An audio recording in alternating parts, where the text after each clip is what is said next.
Harry and Meghan, could they not have waited to air their dirty laundry before, of course, exposing what they say are some of the problems within the British royal family? Hi, morning, Neil Sean here in the heart of London. Thank you for joining me. And let me tell you, the picture you've seen at your side of your screen today actually does have some historical content, because this was the very first coin-operated laundromat, whatever you call it in your part of the world, which opened here in London in 1949.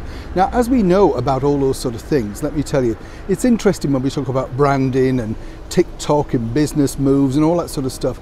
It's been going on for, well, since time began, because this particular laundrette was actually featured in a movie, and this was planted promotion.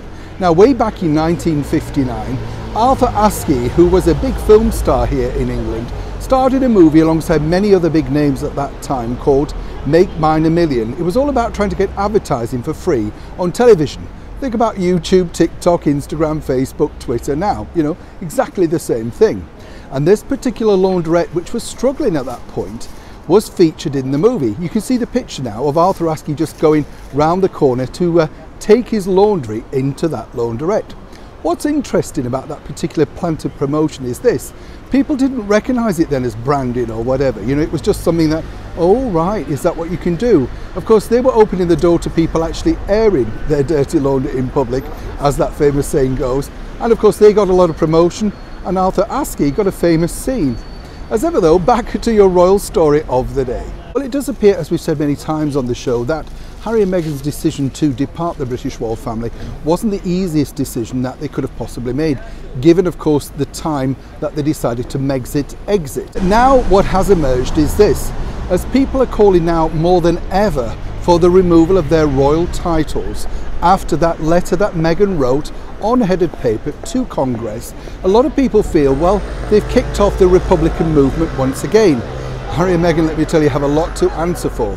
But it all really and truly kicked off with that interview with Oprah Winfrey, because according to very good sources, and as ever here on the show, we have to say allegedly, Harry and Meghan promised basically to Megxit, lead a quiet life for the next few years, and basically just potter around, doing exactly, allegedly, what they wanted to do: remove themselves from public life. As we saw very quickly, that simply wasn't the case. And this is truly what's baffled His Royal Highness Prince Charles and Prince William, because my understanding is that Harry and Meghan both openly discussed the fact that they wanted to step back, possibly do a few things, but not at the extreme movement of what they were doing right as they, well, basically entered the British Royals after marrying in May 2018. Now, as you can see, that's led to a lot of confusion, possibly the biggest upheaval when you think about it regarding the British monarchy for the last 70 years, ever since, of course, the debacle with Wallis Simpson. But for Harry and Meghan, of course, they don't seem to care about that. What they seem to possibly care about more is making sure that their branding, their personal branding, remains high. And a lot of people are saying, why on earth would Meghan Markle want to write a letter? And more importantly, what did she think it could achieve?